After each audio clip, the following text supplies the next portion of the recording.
What's going on, everybody? And welcome back here to another week on Guns and Butter with your favorite cousin, Kinda G. Now, this week is going to be different because I ain't never told y'all about no serial killing brothers. Yeah, you heard me right. And then this group of brothers went ahead and recruited a younger little fella from the neighborhood. And from there, they turned into menaces. They were outsiders. Becoming known as a neighborhood gang, they were outcast. But at first, they were just young black men from working class families in Richmond, Virginia. Quiet, smart, polite on the outside, but behind closed doors, they were turning into cold-blooded killers. Yeah, this one is gonna be a good one. So go ahead, sit on down, get you a cool drink, get you your popcorn, whatever you need to snack on, get comfortable, and let's dive in. That's what it's all about. Guns and butter, baby.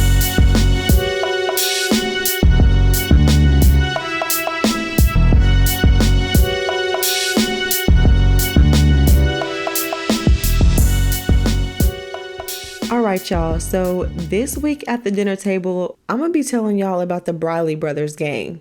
This consisted of three brothers, and then they added a fourth accomplice. The three brothers are the oldest, Linwood, the second, James Jr. or JB, and then the youngest brother, Anthony. They were born and raised in Richmond, Virginia, and they were raised in a working class, predominantly black neighborhood. And by all accounts, their family was really respected.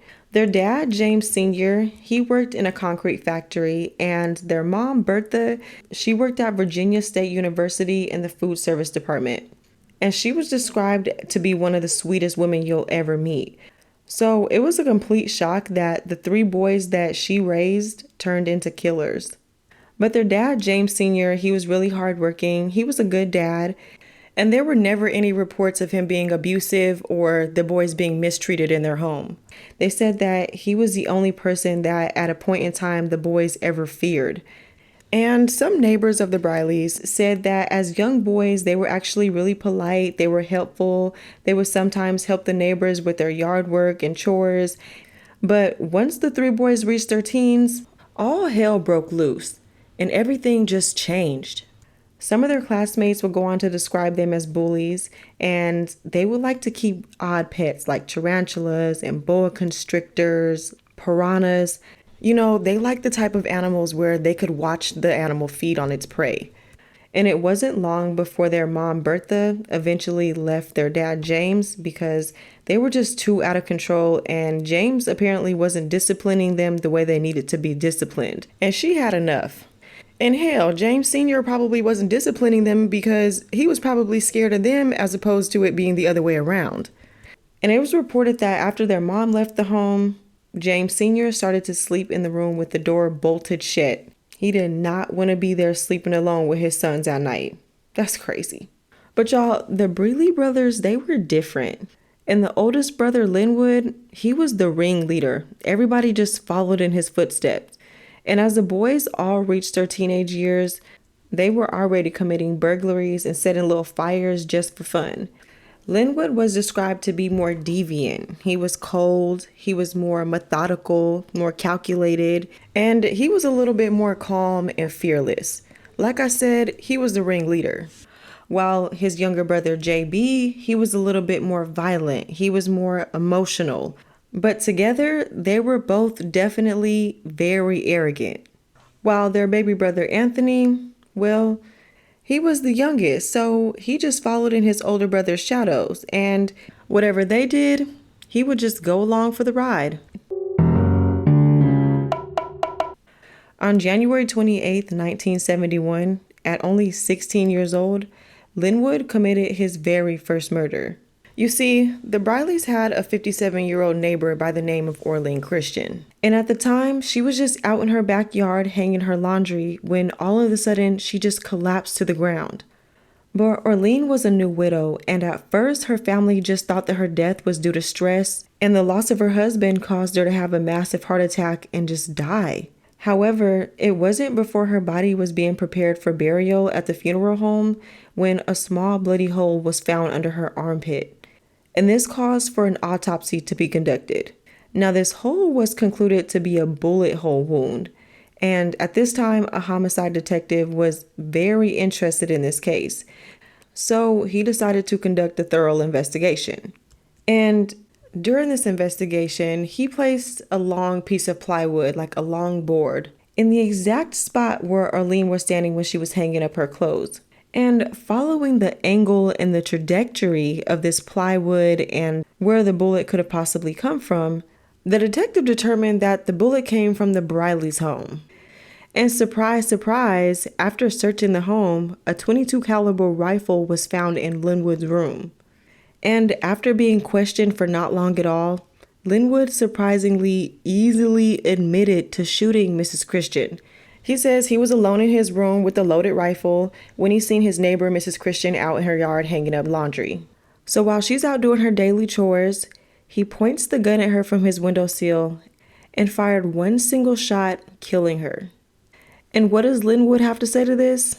Well, he simply says he knew Mrs. Christian had heart problems and she would probably die soon anyways. But y'all, for his very first murder, he received one funky ass year in juvie. And that was only the beginning. And in the meantime and in between time, while he was serving his 1-year sentence, his younger brothers just continued their little life of crime. Because in 1973, JB robbed a convenience store. And after being chased by the police, he fired a shot off at the officer before being caught. And for this, he received a short, lenient sentence just like his older brother. But when the two brothers were finally released, it was about this time when the three of them recruited their next-door neighbor, a 16-year-old boy by the name of Duncan Meekins. Now, he lived next door to them pretty much all of his life. And he looked up to the brothers. And everything they did, he wanted to do. They were the wild boys in the neighborhood, and he wanted to join in on the fun. So he joined them on their crime spree around 1979. On March 12th of 79, Lincoln walked up to the home of William and Virginia Butcher. He knocks on the door. When William answered the door, he was greeted by a nicely dressed, handsome black man. He had a large afro, and he told William that his car broke down a couple blocks away and he was just in need of a phone to call AAA. So Mr. Butcher kind of hesitantly agrees to let this young man use his phone. However, he does ask this young man if he has his insurance card. And as he opens the door to reach for it, and Linwood kind of puts his hand out acting like he's going to hand him something, Linwood forces his way into the butcher's home. He immediately pulls out a gun and a knife and holds it to Mr. Butcher's throat. At this point, they're inside the home, and his wife, Virginia, sees what's going on. So she starts kind of getting a little frantic, kind of hollering, screaming a little bit. And it's at this time when Linwood threatens to cut off Mr. Butcher's ear if she doesn't shut up. And then all of a sudden, Anthony enters the home, and he's following Linwood's every order. His first order was to tie up the couple. But as he's tying up Mr. Butcher asked him if he could tie him, not so tightly because it hurt. He's a little elderly. It hurts. And to Mr. Butcher's surprise, Anthony accepts his request. Now, after the couple's all tied up in separate rooms, Anthony and Linwood, they go ahead and ransack the home. They got off with some jewelry, a gun, a CD radio, television sets, a police scanner, and other valuables. And before they leave the home, they doused each room, including Mr. Butcher himself, in lighter fluid. And then they light a match in the living room before leaving in the butcher's car, which would be later found abandoned. Now, the couple would have most certainly died in this fire if Mr. Butcher hadn't asked Anthony to tie him, not so tight. So not long after they had left the home, he was able to free himself and then untie his wife. Now, they were able to get out of the home before it burned to the ground, and luckily for the Butchers, they would be the only surviving victims in this Briley Brother gang crime spree. At this point in time, Linwood was around 24, JB was 22, and Anthony was 20, and their homeboy, Lil Duncan Meekins, was a tender 16. So just a little over a week after the attack and robbery on the Butchers, a vending machine company employee by the name of Michael McDuffie was at home in suburban Richmond just minding his business when the Briley gang broke into his home. He was shot and killed just before his home was ransacked for all of his valuables. And then he was placed into the trunk of his car, driven a couple blocks away, before the car was later abandoned. And y'all, there were also 2 other murders during the month of March that were later suspected to being tied to the Briley brothers. Now, according to a report, on March 31st, Linwood shot and killed 28-year-old Edric Clark in a drug-related argument that had something to do with Meekins. And they just continue to wreak havoc and try to intimidate people in their neighborhood. Because on October 14th, as a favor to a friend, they're supposed to go pay 32-year-old Thomas Sanders a little visit. So Linwood, JB, and Meekins, they confront Thomas. They get into a fight with him, and in the middle of the fight, the brothers toss Meekins a gun, and Meekins then pulls the trigger, killing Thomas. And they just continued on from there, because on April 9th, 76-year-old Mary Gowen was spotted by the Briley gang. She was leaving her daughter's home after babysitting her grandkids. And by nothing but coincidence, the gang is cruising around Richmond looking for their next crime to commit. And as soon as they see Mary, they set their sights on her. So without her even knowing it, they follow her home. And as soon as she steps out of her car, the 4 of them all ambush her. They drag her into a dark stairwell while each of them takes a turn raping her. Then they shoot her in the head, they rob her for a couple dollars, and then leave her for dead. However, Mary was tough because she was still alive, and she was able to crawl her way up 2 flights of stairs where she was found by her 14-year-old granddaughter on her doorstep. Now, Mary did go into a coma, and she clung to life for almost 3 months before dying on July 2nd. And by now, the gang had kicked their crimes into the next gear. So with the rape and now murder of Mary Gowen, they had went from being violent robbers and murderers to being sadistic serial killers. And as of right now, they were already responsible for at least 3 to 5 murders and 2 attempted murders. And after killing Mary, they were on an all-time high. And from the looks of it, they were just picking their victims at random. And this alone was one of the reasons why the citizens of Richmond were so on edge. It was that fear of not knowing if you or your loved one would be next. But on July 4th, the gang spotted 17-year-old Christopher Phillips, and he was supposedly looking into the windows of Linwood's car. But he messed with the wrong car because this didn't piss Linwood off.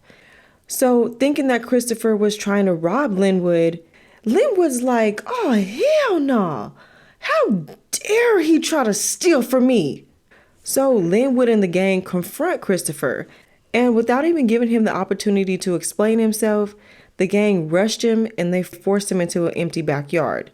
And Christopher screamed and cried for help, but this just further enraged Linwood. And at this time, it's broad daylight, so Linwood didn't want to alarm any of the neighbors with a gunshot, so he picks up a nearby cinder block and he drops it on Christopher's head, crushing his skull and killing him instantly. As the fall months crept in on Richmond, the gang just sped up their crime spree. And on September 14th, the gang is just cruising around in Linwood's purple Chevy Nova, looking for their next lick. And with them, they're carrying a sawed-off shotgun and a high-caliber rifle. And so far throughout the night, while they're on their prowl looking for their next victim, they weren't finding any convenient victims. So they decided to stake out a South Richmond nightclub called the Log Cabin. So they pulled up and parked outside the nightclub, and they just waited for somebody to come out alone. But that night, playing in the band at the club was Johnny Gallagher, also known as Johnny G. And y'all, not only was Johnny G a really good bass guitarist who spent his weekends, playing with the local bands, he was also a well-known popular country music DJ or disc jockey for the radio station WXGI. And although he enjoyed his nights at the bars performing, he was not a smoker by far. So in between one of his sets, he decided he was going to step outside to take a break from the smoky bar and just get some fresh air. But as soon as he stepped outside and the gang seen that he was alone for long enough, Linwood rushed him. He raised his rifle to his head and he forced him to the ground.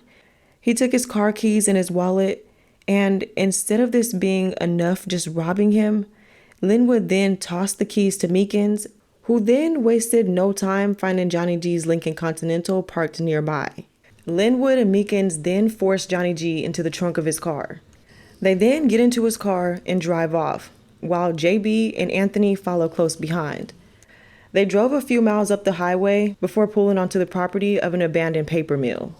They then tell Johnny G to get out of the trunk, and as he's trying to climb out, he kind of stumbles to get out and he falls.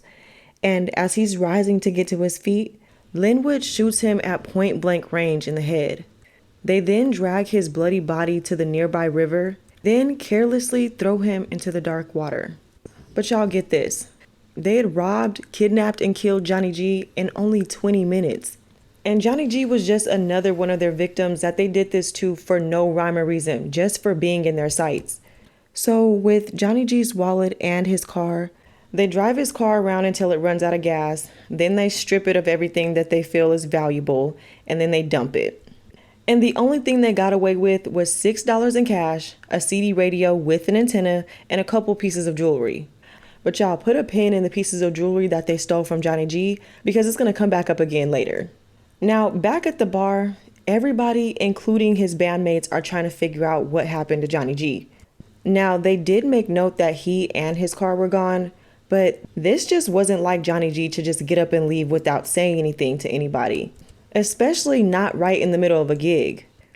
So later on that day, which was Saturday the 14th, his car was found. And the investigators and everybody that knew Johnny G knew this was foul play. So his car was then processed by the crime scene technicians, and they were able to recover a single fingerprint behind one of the door panels. A 3-day search for Johnny G was conducted. However, they weren't able to find him. His body was discovered a couple of days later by some fishermen tangled up in some branches in the river. And being that Johnny G was such a popular radio DJ, his murder made big news in Richmond. And as a string of murders came to light, the Richmond community grew even more fearful. And investigators were having a hard time connecting the dots due to the fact that there was no pattern linking Johnny G's murder to any of the others. Mary Gowen, Michael McDuffie, Christopher Phillips, and all the crimes ranged from rapes to robberies to murders.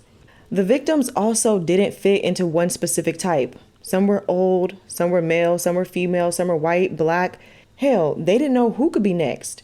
So as the crime in the area increased, the citizens wanted answers.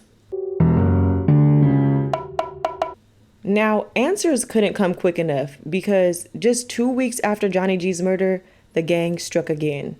This time, they followed a 62-year-old nurse by the name of Mary Wolflong to a Richmond apartment. And they didn't even wait for her to get into her door before Linwood started beating her with a bat. All at the same time, the others are going through her purse, robbing her for her valuables. Then they just left her on her doorstep to die. And things just got worse from there. Because a couple days later on October 5th, just 2 blocks away from the Brileys' own home, 79-year-old Blanche Page and 59-year-old Charles Garner were attacked in their home. And when nobody had heard from them for a couple days, the neighbors called the Richmond police to do a welfare check. But when the police arrived and they entered the home, it was covered in blood. And when I say covered in blood, I do mean covered. One of the officers on the scene describes there being blood going all the way up the stairwell leading up to Blanche's room. And in Blanche's room, there was blood that went all the way up to the ceiling. Blanche was found laying in bed. She'd been bludgeoned to death with a baseball bat.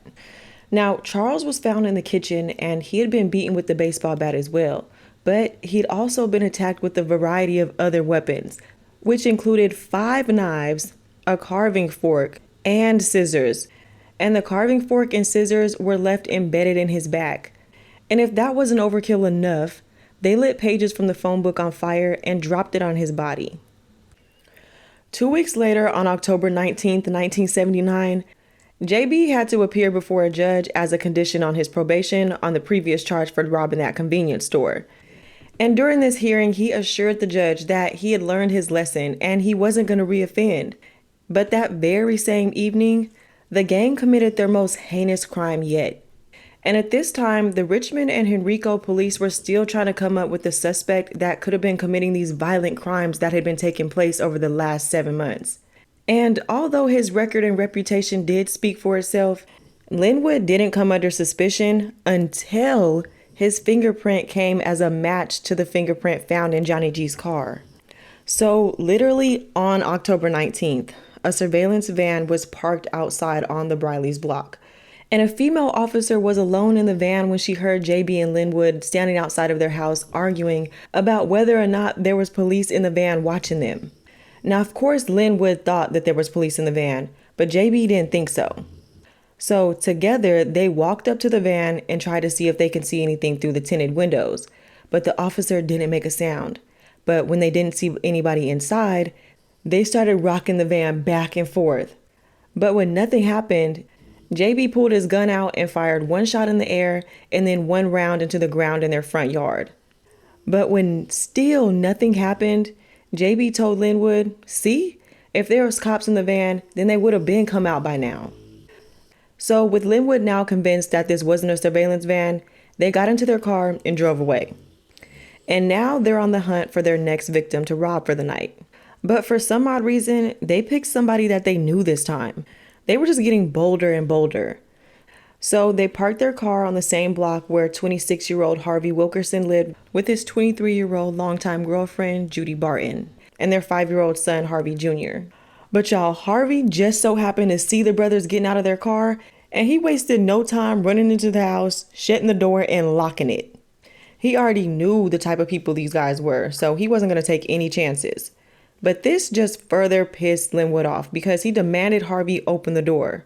And I guess Harvey didn't want to piss Linwood off further, so in order to try to de-escalate the situation, he decided to open the door and let them in. Now at first, it was just Linwood and JB, and then all of a sudden, Anthony and Meekins entered the home. They quickly overpowered Harvey, and then they proceeded to tie up the family. Once they were all tied up and helpless, they dragged Judy, who was 8 months pregnant at the time, into the kitchen where Linwood and Meekins took turns raping her. They then drug her back into the living room with Harvey and their 5-year-old son. They robbed the house before returning to the family. And at this time, Linwood leaves the house, leaving the rest of the gang inside. And with that, JB wastes no time shooting Judy in the head 4 times. Then he hands the gun to Meekins, telling him, "You got this one." Meekins first placed a pillow against Harvey's head before firing one shot. JB takes the gun back and then shoots 5-year-old Harvey Jr. at point blank range in the head. Oh, this makes me so mad because where are the officers that were supposed to be surveilling Linwood? Well, apparently they had lost him earlier that day, but they were still in that neighborhood. And they can hear the shots being fired from the Wilkersons' home. And although they could hear the shots, they were still having trouble figuring out where the shots were coming from. And they weren't actually able to figure it out. So once again, the Brileys gang was able to slip away. So back in the car, Linwood was tracking the Richmond police's movements because you remember he stole that police scanner from the butchers. So as he's listening in on the scanner, he's able to stop his car and toss his shotgun over the fence. And then they try to look for a place to hide the .22 caliber rifle that they had just stolen from Harvey. But y'all listen, so other than the rifle that they stole, they'd only gotten away with less than $100. And JB felt shortchanged. So he actually decided to return to the scene of the murder that weekend. And by this time, the bodies still hadn't been discovered yet. So he breaks into their home again, walks over their bodies, and steals their TV set. And the bodies of Harvey, Judy, and Harvey Jr. were left in the living room of their home, covered with sheets. They weren't found until 3 days later. And when the police entered the home, it was just a quiet, surreal, creepy scene. So that very day that the bodies were discovered, an arrest warrant was issued for Linwood. So they began their stakeout at about 6 p.m. But an hour and 15 minutes later at 7:15, his Chevy Nova was seen traveling east on Brooklyn Park Boulevard. And as soon as they seen his car, they dispatched the whole police department. They had about 15 police vehicles on his car. And inside the vehicle was Linwood, Meekins' little young ass, of course, and Linwood's dad, James Sr. And this dude actually jumped out of the moving car, leaving everybody else in the car. It eventually crashed into a pole, and Linwood was quickly captured. Now, Linwood and Meekins were taken into custody, and warrants were issued for Anthony and JB, who went ahead and just voluntarily turned themselves in to the Richmond police the very next day. So, Lil Meekins was whisked off to a juvenile detention center where he was questioned, and it didn't take long for his little young ass to crack. I guess they figured since he was the youngest, he would break first, and they were right. Now, he was in there singing like a canary. And initially, they just wanted them for the murder of Harvey and his family. But they were just shocked and appalled to hear that all the violent rapes and murders that they had been investigating for the better part of a year had been committed by the brothers. So in total, the Brileys were suspected of 11 murders and perhaps 20 or more burglaries and assaults. And Lil Douglas Meekins was telling it all. So for him spilling the beans, he was offered a plea deal in exchange for his testimony against the brothers. And while Meekins did admit to the robbery, rape, and murder of Harvey and his family, he was spared the death penalty in exchange for turning on his accomplices. And for that, he was promised that he would receive a less harsher sentence than any of his adult counterparts. And although Meekins had told everything, Linwood still denied accountability for any of the crimes. And he went on to say that Meekins was a liar and he was being bribed by the state, basically saying anything that the prosecutors wanted to hear only because he was being threatened with the death penalty. And he continued to deny everything that Meekins told the investigators. But y'all listen to this, because when a detective by the name of Leroy Morgan was called to interrogate Linwood, as he sat across the interrogation table from him, he noticed a turquoise ring on his hand. And just so happened that Detective Morgan was good friends with John Gallagher, which is Johnny G. And he instinctively recognized the ring that Linwood was wearing to belong to Johnny G. And right then and there, he knew that he had positively proved that Linwood had been involved in the murder of Johnny G. So after a long, drawn-out trial, both Linwood and JB received numerous life sentences for the string of murders. In addition, Linwood received the death penalty for the murder of Johnny G, and JB received 2 death sentences for the murder of Judy Burton and her son Harvey Jr. Now, Anthony, on the other hand, because his involvement wasn't as extensive as the others, he was convicted for 4 counts of first-degree murder, 3 of which included Harvey and his family. And he received a life sentence plus 119 years with the possibility of parole. So before the 2 older brothers were sent off to death row to serve out their sentence at the Mecklenburg Correctional Center in 1980, a judge said that their crimes were the vilest rampage of rape, murder, and robbery that the court has seen in 30 years. And as for Duncan Meekins, in exchange for his testimony, he was sentenced to life in prison plus 80 years. And he was sent off under an alias to a prison far, far away from the Briley brothers.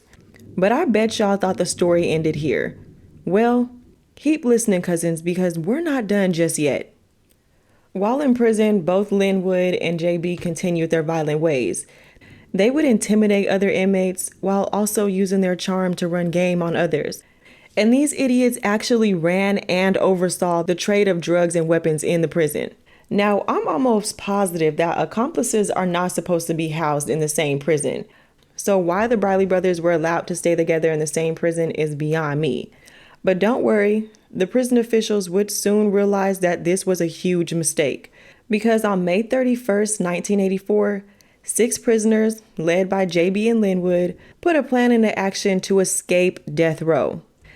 Now, at this time, the brothers had been incarcerated and were awaiting their execution date for the past 4.5 years. And they had nothing to lose, so they presented their plan to the other death row inmates, and the 4 other inmates decided that they wanted to join in on this grand escape. And who are these death row inmates, you may ask? Well, one of them was Lem Tuggle, who was a 2-time murderer who had received the death penalty for the rape and murder of a 52-year-old woman that he had met at a dance. The next inmate was Earl Clinton Jr. He landed himself on death row for strangling a school librarian. Next was Willie Leroy Jones. He was convicted for the robbery and murder of an elderly couple. And last but not least, there was Derek Peterson. He was given the death penalty for robbing and killing a 45-year-old grocery store manager. And as you would imagine, or at least you would strongly think or hope, the Mecklenburg death row was considered to be an escape-proof facility. However, these prisoners had spent months observing and recording the guards' shift changes and habits before they actually put this plan into action. I mean, and when you think about it, they kind of did have this plan put together because they hid shanks in the cracks of the walls until they were ready to use them. And in the days leading up to this escape, each one of them shaved their beards and trimmed their hair. So at 8:30 p.m., as usual, the prisoners were being brought back to their death row area from having rec time. And as planned, Earl Clinton went unnoticed when he lingered in the back of the group. He was able to sneak into the control room's bathroom while the other inmates filed into their cells. Now, for right now, he's undiscovered, but he's still in the bathroom hiding, and at this time, the prison nurse is trying to get into the bathroom to get water to hand out medication. And when she couldn't get into the door because it was locked, she complained to the guards. But JB was quick on his toes. He heard what was going on, and he quickly jumped in to cover for his battle. He told the guard that he had heard earlier that day that the plumbing in that restroom wasn't working. And without even checking, the guard just accepted the explanation and sent the nurse to another sink to get water. Then at around 9 p.m., JB asked for some books that were kept in the day room next to the control room. So the guard steps out of the control room to go get the book. And at that moment, JB yells out to Earl, who then rushes from his hiding place in the bathroom and overtook the guard. Earl was then able to take over the control panel, and he wasted no time opening every death row cell. The inmates then took control. They recovered the shanks that they had hidden away in the walls, and using the element of surprise to disarm the guards, they taped their mouths and then they removed their uniforms. After locking the guards into the cell, the 6 inmates changed into the guards' uniforms. So in total, there was 14 guards being held hostage. So while they were waiting to put their next part of their plan into action, Linwood tells the other inmates that he's going to find that nurse and rape her. But one of the other inmates stopped him from doing it.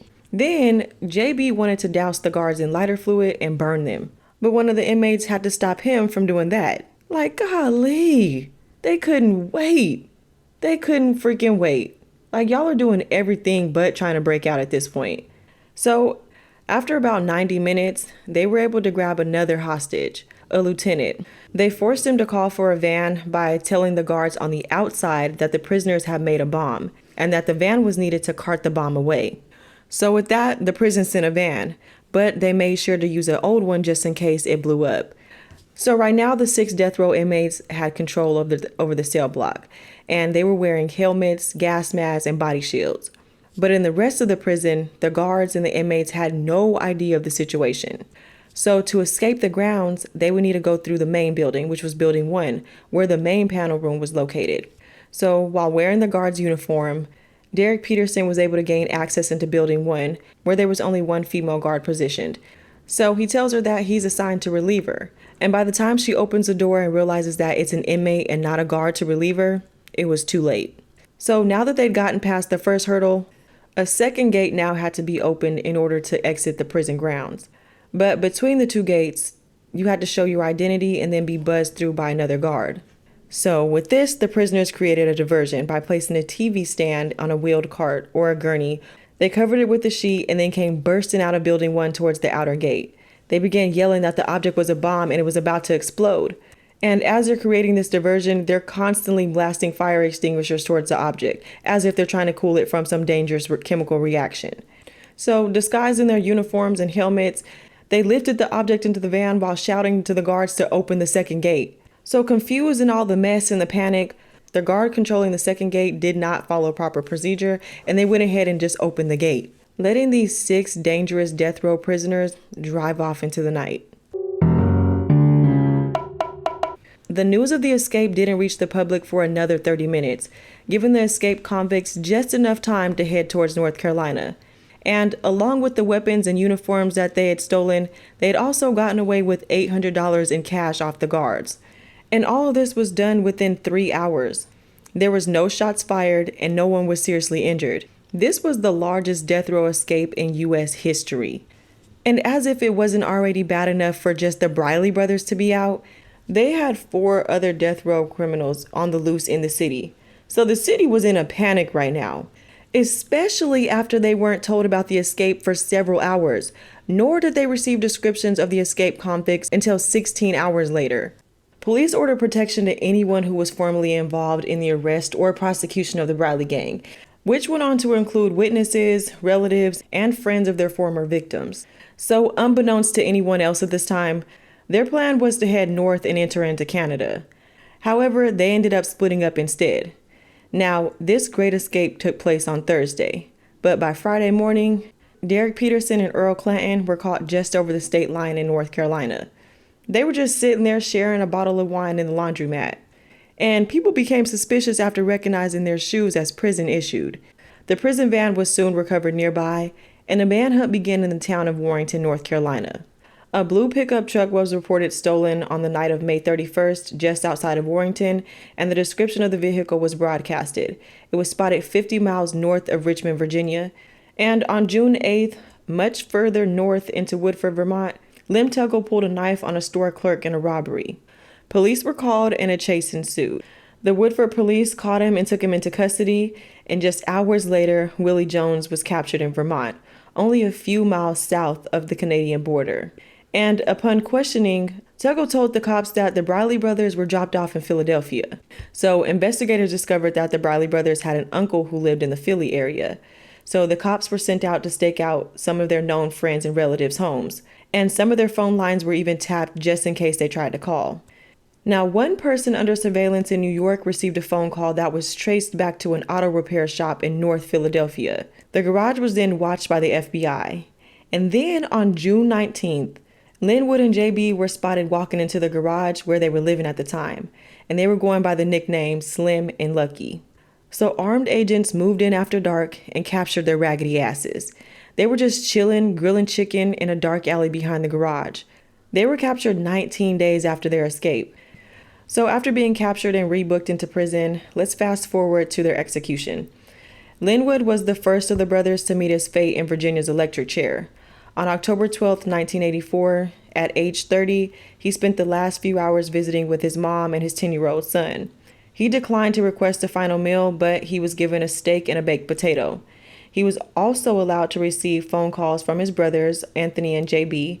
He was walked over to the death house just before 11 p.m. by a minister and then strapped into the electric chair. When asked if he had any last words, he simply said, "I'm innocent." He was pronounced dead at 11:05. Next to hit the chair was his good brother JB. But before that happened, he had a wedding to attend. So after Linwood was executed, 44-year-old Evangeline Redding started writing JB. "Why do y'all do this?" She was a former talk show host and divorced mother of 4 from North Carolina, and apparently they quickly fell in love. And even though she knew there was only a few months before his execution date, she decided that she wanted to be his wife. So on March 29th, 1985, JB and Evangeline were married in the prison, just steps away from the electric chair. Why are y'all doing this? This is just stupid. So they were separated by the bars during the ceremony, and JB's dad, James Sr., was in attendance. And as part of her vows during the 10-minute ceremony, Evangeline recited, quote, "Tomorrow I will walk alone, but I will walk proudly as a woman. I will wear your love and your name." Girl, shut up.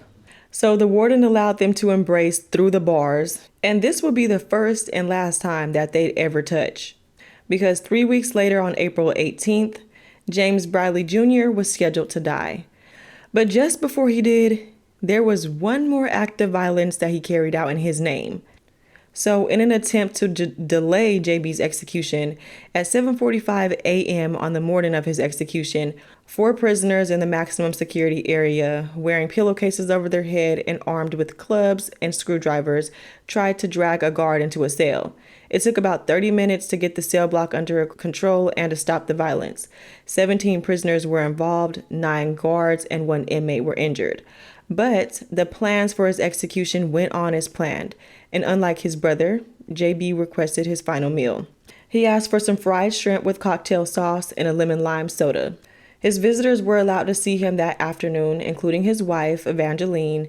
He declined to make a final statement, and instead he just smiled. He was strapped into the same electric chair where his brother had met his same fate just 5 months earlier. 2 55-second bursts of 2,300 volts of electricity were administered, and JB was pronounced dead at 11:07 p.m. And y'all, there we have it. That's the end of this week's case on the Briley brother gang. Now, this case had me a little extra paranoid this week. Had to change up my routine a little bit, make sure nobody was following me home. But y'all, I hope you enjoyed this week's case. Make sure you leave me a 5-star review on whatever platform you're listening on. Follow me on Instagram, Guns and Butter Pod. That's what it's all about. And y'all stay safe out there. And I'll see y'all back here, same place, same time next week.